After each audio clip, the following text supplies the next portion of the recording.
আগের দিনে ভগবান তাকে স্বপ্ন দেখিয়েছে, ইন্দ্রদুম্ন তুমি তো আমার মহান ভক্ত, শোনো আগামী কাল গিয়ে বঙ্গোপসাগরে গিয়ে মন্দিরের পিছনে দেখবে 3টে দারু বৃক্ষ ভাসমান অবস্থায় আছে, ওগুলো তুলে আনবে, ওগুলো তুলে এনে মূর্তি তৈরি করবে। এমন করে স্বপ্ন দিয়ে ভগবান অন্তর্ধান হয়ে গেল। ইন্দ্রদুম্ন রাজা ঘুম ভেঙে গেল। এটা সত্যযুগের কাহিনী। তিনি প্রভাতে উঠে গিয়ে দেখবেন সত্যি সত্যি 3টে দারু বৃক্ষ ভাসমান অবস্থায় আছে। 3টে দারু গাছ তুলে আনলেন, এনে এবার চিন্তা করছে কে মূর্তি তৈরি করবে, কে মূর্তি তৈরি করবে, তাই না? এখন ভগবান মনে মনে চিন্তা করছে যে আমি তাহলে শিল্পী হয়ে যাই, আমি শিল্পী হয়ে আমার নিজের মূর্তি আমি নিজেই তৈরি করি, তাই না? এরকম আমাদের অনেকের মধ্যে যে প্রশ্ন আসে যে বাবা আমি কাকে ভজন করব, আমি কাকে গুরু হিসাবে গ্রহণ করব, মনের মধ্যে একটা দ্বিধা। আপনি যাকে গুরুরূপে গ্রহণ করুন না কেন, আপনি ভগবানের কাছে প্রার্থনা করেন, হে ভগবান তুমি আমার সদ্গুরুর সন্ধান দাও, কে সদ্গুরু কে অসৎগুরু আমি জানতে পারছি না, তখন কিন্তু ভগবান আপনাকে জানিয়ে দেবে। তিনি তার কোনো প্রতিনিধির মাধ্যমে আপনার কাছে পাঠিয়ে দেবে, গিয়ে আপনার সদ্গুরুর সন্ধান দেবে, বলবে চলে যাও মায়াপুরে, মায়াপুরে গিয়ে সদ্গুরুদেবের সন্ধান দিলে সেখান থেকে দীক্ষা নাও, সেখান থেকে হরি ভজন করা শুরু করে দাও, হরি, তাই না? তাহলে ভগবান নিজেই শিল্পী হয়ে ইন্দ্রদুম্ন রাজার বাড়ির সামনে গান গাইতে যাইতে যাচ্ছে, আমি মূর্তি গড়ব গো, আমি মূর্তি গড়ব গো, কেউ মূর্তি গড়াবে গো, কেউ মূর্তি গড়াবে গো, চিৎকার করতে করতে যাচ্ছে। ইন্দ্রদুম্ন রাজা তিনি যখন শুনতে পেলেন যে কে একজন হাঁকছে, তখন তার লোক ভাই ওকে ডেকে নিয়ে এসে তো মূর্তি করবে, তাকে ডেকে আনলো। কে? এটা স্বয়ং ভগবান, কিন্তু তিনি শিল্পী হয়ে গান গাইতে গাইতে যাচ্ছে। তখন ডেকে আনলো। ইন্দ্রদুম্ন রাজা বলে তুমি এই 3টে দারু বৃক্ষ দিয়ে মূর্তি তৈরি করতে পারবে? বলে হ্যাঁ, 3টে দারু বৃক্ষ দিয়ে 3টে মূর্তি তৈরি হবে, তাই না বাবা? তবে কিন্তু আমার একটা শর্ত আছে মহারাজ। বলে কি? বলে আমি যেখানে মূর্তি তৈরির কাজ করব সেই জায়গাটা থাকবে কিন্তু আবদ্ধ। যদি কোনো ঘরের মধ্যে তৈরি করি, ঘরের জানলা দরজা সব বন্ধ থাকবে। আর একটা শর্ত কি, আমার এই মূর্তি তৈরি করতে 21 দিন সময় লাগবে। 21 দিনের মধ্যে জানলা দরজা খোলা যাবে না। রাজা বলল ঠিক আছে তাই হবে। আরেকটা শর্ত কি, বাইরে ঢাক ঢোল কাঁসর বাজবে 21 দিন ধরে। রাজা বলল ঠিক আছে তাই হবে। তাহলে সমস্ত শর্ত করে নিয়ে শিল্পী ঘরের মধ্যে প্রবেশ করলেন। ঘরের মধ্যে প্রবেশ করে জানলা দরজা বন্ধ করে দিয়েছে, আর বাইরে ঢাক ঢোল কাঁসর বাজছে। ভেতরে স্বয়ং ভগবান ভগবানের মূর্তি তৈরি করছে। হাতুড়ির শব্দ হচ্ছে, টুকটাক শব্দ হচ্ছে। এরকম 1 দিন 2 দিন চলে গেল, 1 সপ্তাহ 10 দিন চলে গেল, 15 দিনে পড়েছে গোমা। হরি বল। রানীমা গুন্ডিচা দেবী রাজামশাইকে বলছে হ্যাঁ গো, আরে কয়েকদিন আগে তো হাতুড়ির টুকটাক শব্দ হচ্ছিল, কিন্তু এখন সে শব্দটাও বন্ধ হয়ে গেছে। ভেতরে যে মানুষটা কাজ করছে সে পিপাসায় জলও দিতে হচ্ছে না, তার ক্ষুধার অন্নও দেওয়া হচ্ছে না, আর কোনো আওয়াজও আসছে না। সে মানুষটা বেঁচে আছে না মরে আছে? হরি বল। দেখুন গুন্ডিচা দেবী তিনি দেহগত স্তরে আছে, ভগবানকে জানতে পারেনি। তিনি ভেবেছে একজন সাধারণ মানুষ শিল্পী মন্দিরে ঢুকে মূর্তি তৈরি করছে, তাই হয়তো সে ক্ষুধার খাবার পায়নি কি পিপাসার জল পায়নি, তাই হয়তো মরে গিয়েছে। গুন্ডিচা দেবী বলে তুমি যাও না, আরে মন্দিরটা খুলে দেখো বেঁচে আছে কি মরে গেছে। কিন্তু রাজামশাই বলছে 21 দিনের শর্ত আছে, 21 দিনের মধ্যে জানলা দরজা খোলা যাবে না, এটা শর্ত করা হয়েছে, আমি খুলতে পারবো না। গুন্ডিচা বলতে দেখো দেখো। আরে বাবা শর্ত হয়েছে তা কি হয়েছে? সে মানুষটা যদি মরে যায় তাহলে কি হবে? আর রানীর অনেক অনুনয় বিনয়তে রাজামশাই বললো ঠিক আছে তাই হবে। বলে রাজামশাই কি করলেন, সেই মন্দিরের দরজা খুলে যখন প্রবেশ করলেন, তখনই জগন্নাথ দেবের যে মূর্তি দেখছেন হাত নেই পা নেই ওই পর্যন্ত তৈরি হয়েছে। যেই না মন্দিরে ঢুকলো, স্বয়ং সেই শিল্পী বলছে রাজামশাই আপনি আপনার শর্ত ভঙ্গ করেছেন। সঙ্গে সঙ্গে ঊর্ধ্ব গগনে দৈববাণী হলো। রাজামশাই কিন্তু শিল্পীকে দেখতে পাচ্ছে না, ঊর্ধ্ব গগন থেকে আকাশপথ থেকে দৈববাণী হয়েছে, রাজা ইন্দ্রদুম্ন তুমি তোমার শর্ত ভঙ্গ করেছ। তাই জগন্নাথ দেব, বলদেবের সুভদ্রা দেবী যে পর্যন্ত তৈরি হয়েছে ওই পর্যন্তই থাকবে, ওটাই হবে তার মূর্তি। ইন্দ্রদুম্ন রাজা কেঁদে করলেন, হে প্রভু, হে প্রভু জগন্নাথ, ওগো প্রভু জগন্নাথ, আমি তোমার এত কাছে পেয়ে আমি তোমায় চিনিতে পারলাম না, আমি তোমায় দেখা পেলাম না। ওগো কৃপাময়, আমি আমার এই অন্ধ নয়নে দিয়ে তোমায় দেখিতে পেলাম না। প্রভু, প্রভু তুমি এত কৃপাময়। প্রভু, ভগবানের হাত নেই, ভগবান পা নেই, এই রূপ দেখে কি জগৎবাসী ভগবানকে সেবা করবে? তখন ভগবান অভয় দিলেন, ভয় পেও না ইন্দ্রদুম্ন, এটাই আমার মূর্তি, এই মূর্তিতে জগৎবাসী সকলে আমার সেবা দেবে। আর আমার এই যে দুটো বড় বড় চোখ, এই দুটো বড় বড় চোখ দিয়ে জগৎবাসীর সমস্ত পাপ আমি দূর করে দেব। জগৎবাসীর পাপ দূর করে দিয়ে তাদের হৃদয়কে পবিত্র করব, হৃদয়কে পবিত্র করে আমার গোলক ধামে তাদের সবাইকে নিয়ে চলে আসবো। ইন্দ্রদুম্ন রাজা নিজেকে ধিক্কার দিলেন, আমি এত কাছে পেয়েও ভগবানকে দেখতে পেলাম না। তাই গীতায় ভগবান বলেছেন, দৈবী হেস্যা গুণময়ী মম মায়া দুরতায়া মামে মজে প্রপদন্তে মায়া মেতাঙে তরন্তিতে। হে অর্জুন, আমার এই দৈব মায়া, এটাকে কাটা বড় দুরূহ। এই যে সংসারের মধ্যে আপনারা আছেন, সংসার, এটা আমার ছেলে, এটা আমার মেয়ে, ইনি আমার স্বামী, ইনি আমার স্ত্রী, আমার জায়গা, আমার জমি, এই যে মায়া, এই মায়া কাটা বড় দুরূহ, বড় দুষ্কর। কিন্তু ভগবান বলছেন এই মায়া কাটানো যায় কিভাবে? মামেব যে প্রপদন্তে, যেজন আমার চরণে শরণাগতি লাভ করবে আমার কৃপায়, আমার জ্ঞান অস্ত্রের দ্বারা, তাই মায়াময় বৃক্ষটাকে ছেদন করে সে তখন নির্মল চিত্তে আমার কাছে চলে আসতে পারে। এই জগতে দুইটা জিনিস হলো আমাদের ভজন পথের বাধা, বড় ব্যাধি। সেই দুইটা জিনিস কি জানেন? একটা হলো আমি, আর একটা হলো আমার। এই দুইটা বড় ব্যাধি, বুঝতে পারলেন? আমি আর আমার। এই জগতে যা কিছু আছে সব আমার, তাই না? মানে জগতের যত টাকা আছে সব যদি পায়, তবুও তার কিন্তু মনে তৃপ্তি আসবে না, তারপরেও বলবে আরো বেশি করে কি করে পাওয়া যায়। এই যে আমার আমার আমার আর আমি, মানে আমি কর্তা, আমি যা বলবো সবাই তাই শুনবে, এই যে অহংকার, এই আমি আর আমার, এই দুটো অহংকার যদি শরীর থেকে ত্যাগ করা যায়, তাহলে তার চিত্ত কিন্তু নির্মল হবে, পবিত্র হবে। আচ্ছা, আমরা তো এইভাবে বলতে পারি,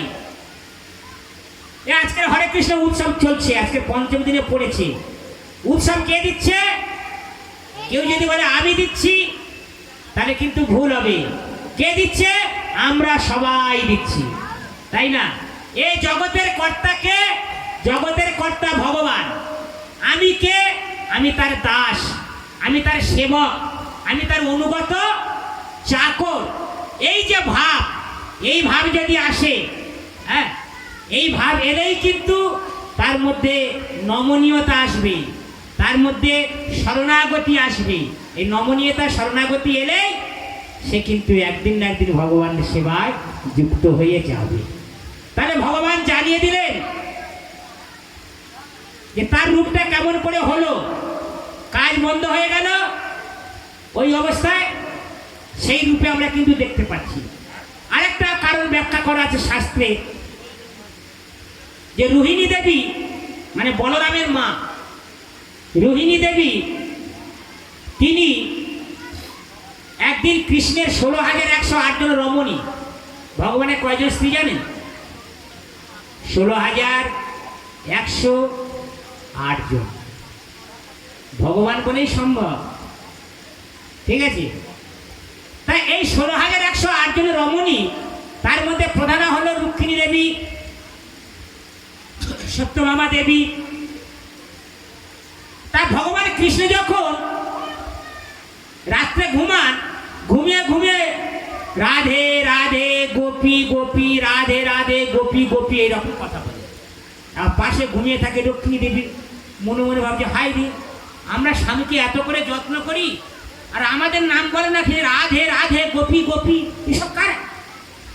ওদের নাম করে কেন, আমাদের নাম কেন করে না, তাই না? আরে ঘুমিয়ে ঘুমিয়ে যদি আপনার স্বামী অন্য কোনো নারীর নাম ধরে ডাকে, আপনার মনের অবস্থা কেমন হবে বলুন তো? হ্যাঁ, মানে এ পর ঘটিয়া। এখন রুক্মিণী দেবী মনে খুব রাগ। সমস্ত রমণীরা গিয়ে তার পরের দিনে রোহিণী দেবীর কাছে বলছে, মা, ও জেঠিমা, আরে ঘুমিয়ে ঘুমিয়ে কি বলে গো, এই গোপী গোপী বলে, রাধে রাধে বলে, ও মা এরা সব কারা? তখন রোহিণী দেবী বলছে, শোনো মা, কৃষ্ণ যখন বৃন্দাবন লীলা করেছিল, শৈশব লীলা, বৃন্দাবনে গোপিনীদের কাছে উনি সেবা পেয়েছিলেন। গোপিনীরা ওনাকে খুব সেবা করত, তাই সেই গোপিনীদের প্রেমেতে উনি বাধা পড়ে গেছে, তাদের ভুলতে পারে না।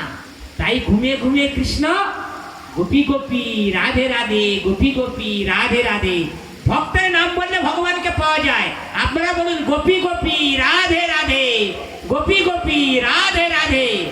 হ্যাঁ, ভগবানের শুদ্ধ ভক্তের নাম বললে ভগবান খুব খুশি হয়। তখনই 16,108 জন রমণী বলছেন, তাহলে আমাদেরকে ওর কৃষ্ণলীলা শ্রবণ করাতে হবে, বাল্যলীলা আমরা শুনতে চাই। সবাই মিলে রোহিণী মাতাকে ধরেছে। রোহিণী মাতা বললো, ঠিক আছে, আমি বলতে পারি, তবে এই বৃন্দাবন লীলা বর্ণনা করতে গেলে একটা নির্জন ঘর লাগবে। এই কথা যেন কৃষ্ণ আর বলরামরা জানতে পারে। কৃষ্ণ বলরাম জানতে পারলে তাহলে কিন্তু লীলা বর্ণনা করা যাবে না। তখন এরা গোপনে গোপনে একটা ঘর ঠিক করলেন, যে ঘরেতে 16,108 জন মানুষ বসতে পারবে, তাই না? বিশাল ঘর। এখানে কতজন বসে আছেন? হ্যাঁ, আরে 16,108 জন লোক বসবে তেমন একটা ঘরে, কোনো মাইক নেই কিন্তু। এই এখন যেমন মাইকে চিৎকার করে কথা বলা হচ্ছে, তখন বিনা মাইকে অতটা লোক সবাই শুনতে পেত, কি মা, তাই না? যখন সুখদেব গোস্বামী পরীক্ষিত মহারাজকে ভাগবত শ্রবণ করান, মাইক ছিল? হ্যাঁ, ছিল না। সেখানে কত মুনি ঋষি ছিল? হ্যাঁ, কত মুনি ঋষি ছিল? অনেক।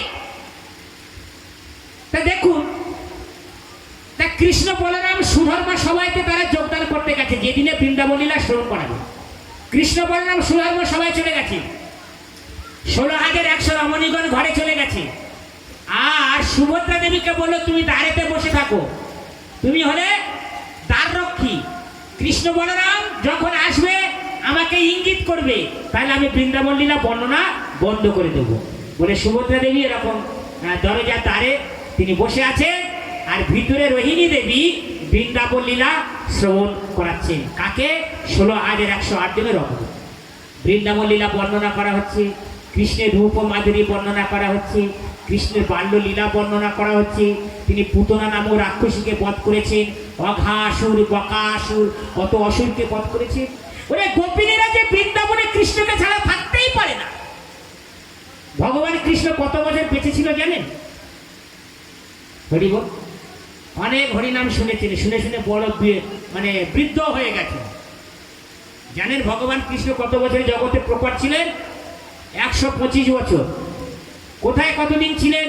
উনি বৃন্দাবনে লীলা করেছেন, মথুরায় লীলা করেছেন, দ্বারকায় লীলা করেছেন, তাই না? এখন আসনে উঠে বলে, বাবা কোন পালা ধরবো? বলে কোনো পালা জগতে নেই, বড় কোন লীলা ধরবো।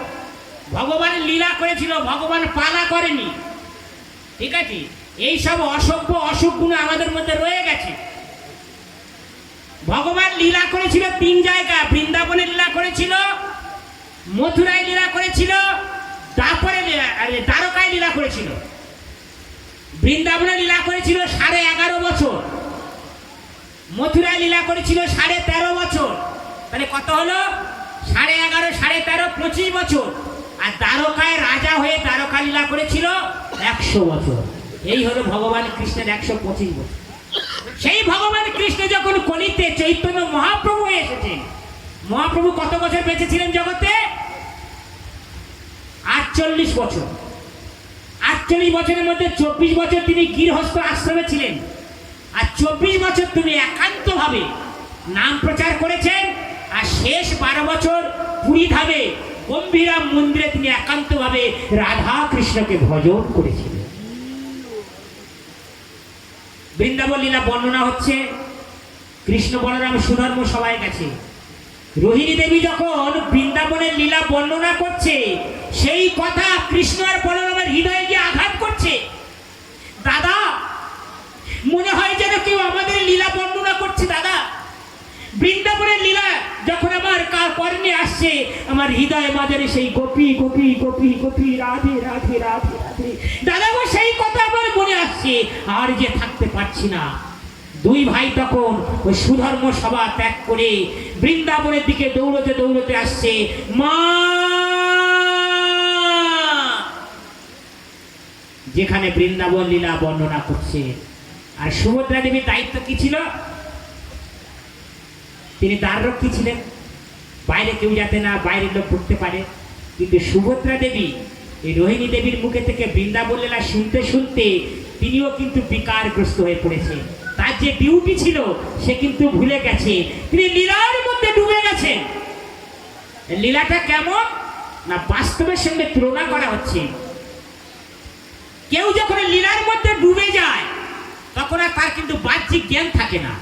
আপনি আসনে বসে হরি কথা শুনছেন, যখন হরি নামের মধ্যে ডুবে যাবেন, তখন আপনার বাড়িতে কি হচ্ছে, বাড়ি কি হচ্ছে না, পাশের মানুষ কি করছে, কোনো দিকে খেয়াল থাকবে না, ভগবানের লীলার মধ্যে ডুবে যাবে।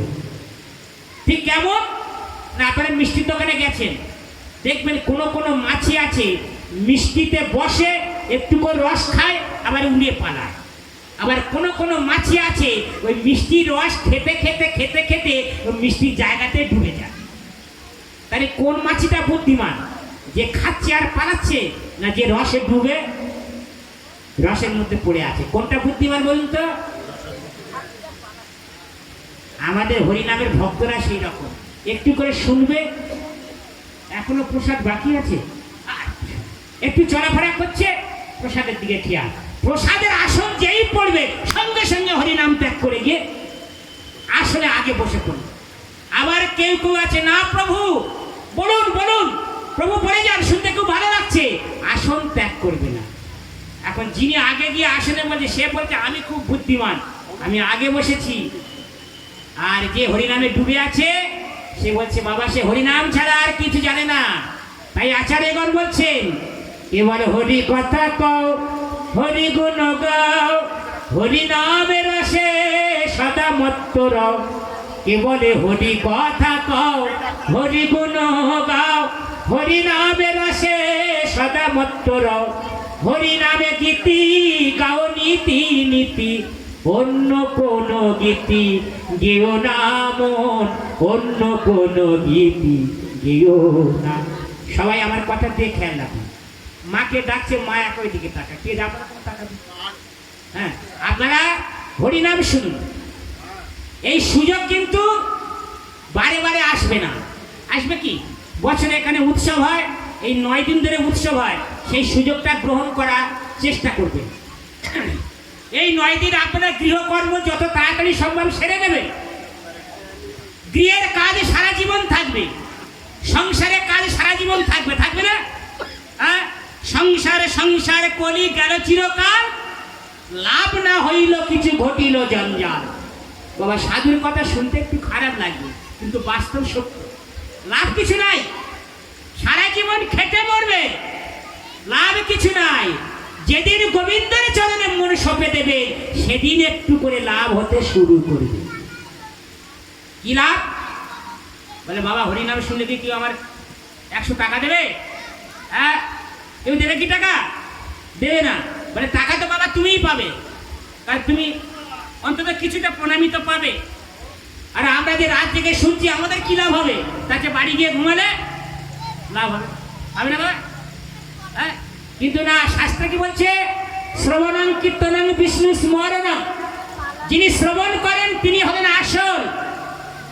এই শ্রবণ করার মাধ্যমে হৃদয়টা শুদ্ধ হবে, তাই না? তাই সুতরাং যারা শ্রবণ করে তারা আসল। শ্রোতা থাকলে বক্তার বলতে ইচ্ছে করে। সুখদেব গোস্বামী একা বলেছিল, আর 60,000 মুনি ঋষিরা শ্রবণ করেছিল। তারা ভাগবত কথা শ্রবণ করে সবাই কিন্তু মুক্তি পেয়ে ভগবত ধামে চলে গিয়েছিল, তাই না? তাই রোহিণী দেবী ভগবানের কথা বলছে, সুভদ্রা দেবী একদম লীলারসে ডুবে গিয়েছে, কৃষ্ণ বলরাম দৌড়তে দৌড়তে আসছে। কৃষ্ণ বলরাম একদম চলে এসেছে কাছাকাছি, এখন সুভদ্রা দেবীর কোনো খেয়াল নেই। যখন রুক্মিণী দেবী ওই বৃন্দাবন লীলা বর্ণনা করছে, কৃষ্ণ বলরামের এখন দাঁড়িয়ে এসে শ্রবণ করছে। শ্রবণ কথা শুনতে শুনতে, গোপিনীদের কথা শুনতে শুনতে, কৃষ্ণ আর বলরামের সেই যে দেহটা আস্তে আস্তে সংকুচিত হয়ে শরীরের মধ্যে ঢুকে যাচ্ছে। হাত, পা, চোখ, কান, মুখ কেমন অবস্থা জানেন? ঠিক কুর্মের মতো। কুর্ম মানে কচ্ছপ। কচ্ছপের সারা অঙ্গ প্রত্যঙ্গ কোথায় থাকে? সব শরীরের মধ্যে ঢাকা থাকে, তাই না? এখন ভগবান কৃষ্ণ আর বলরামের পরিস্থিতি সেই রকম হয়েছে। হাত, পা, চোখ, কান, মুখ সব শরীরের মধ্যে ঢুকে যাচ্ছে, আস্তে আস্তে সংকুচিত হয়ে যাচ্ছে। ঠিক এইরকম অবস্থায় উপর থেকে নারদ মুনি যাচ্ছে ঢেকি বাহনে। নারদ মুনি দেখছে কৃষ্ণ বলরামের একই অবস্থা, কৃষ্ণ বলরাম সংকুচিত হয়ে যাচ্ছে। প্রভু প্রভু! নারদ মুনি প্রভু প্রভু ডাকতে ডাকতে মর্তে নেমে এলেন। মর্তে নেমে এসে দেখলে সর্বনাশ হয়ে যাচ্ছে।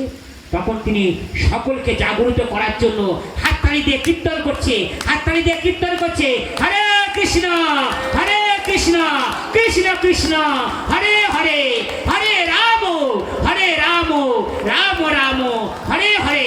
আমি দর্শন পেয়েছি, আমি দর্শন পেয়েছি, আমি দর্শন পেয়েছি বলে নারদ মুনি যখন চিৎকার করছে, তখন সকলের সংবিত ফিরে পেল। এই হাত আর দুটো পা শরীরের মধ্যে প্রবেশ করলো। নারদ মুনি বলল, আমি দর্শন করতে পেরেছি। হে প্রভু, এই যে তোমার যে রূপ, এই রূপটা দর্শন করার জন্য এতদিন আমি অপেক্ষা করছিলাম। তোমার এই যে নবকলেবর যে রূপ, এই রূপ হলো সম্পূর্ণ ভিন্ন রূপ। এই রূপ যে একবার দর্শন করবে, সেই জগৎ থেকে মুক্তি পেয়ে, সর্বপাপ থেকে মুক্তি পেয়ে তিনি তোমার কাছে ফিরে চলবে। তা ভগবানের এইরকম রূপ আর এই দুইটা কারণ আমি বর্ণনা করলাম। তারপরে জগন্নাথ দেবের একটু লীলা কাহিনীর মধ্যে যায় নাকি? শুনবে জগন্নাথ দেবের লীলা কাহিনী? হরে কৃষ্ণ হরি বল, হরে কৃষ্ণ, সবাই বলুন, জোরসে বলুন, হরে কৃষ্ণ। আরে জোরে আওয়াজ যাবে, হরে কৃষ্ণ কৃষ্ণ কৃষ্ণ হরে হরে, হরে রাম রাম রাম হরে হরে। চলুন আমরা জগন্নাথ ধামে যাই। জগন্নাথ স্বামী নয়ন পথগামী ভব তুমি। সবাই হাতে হাতে তালি দিন, যাদের হাত আছে। ভগবানের নামে হাতে হাতে তালি দিলে হাতে যদি কোনো অশুভ রেখা থাকে, ভগবানের কৃপায় শুভ হয়ে যাবে। এগুলো হলো ফিলোসফি। জগন্নাথ স্বামী নয়ন পথগামী ভব তুমি। জগন্নাথ স্বামী নয়ন পথগামী ভব তুমি। জগন্নাথ স্বামী নয়ন পথগামী ভব তুমি। জগন্নাথ স্বামী নয়ন পথগামী ভব তুমি। জগন্নাথ স্বামী নয়ন পথগামী ভব তুমি। জয় জগন্নাথ দেব কি, জয় সুভদ্রা মাইয়া কি, জয় বড়দেব কি। জগন্নাথ দেব তিনি এত কৃপাময়, তিনি তার সঙ্গে জেলের একটা লীলা হয়েছিল। জেলে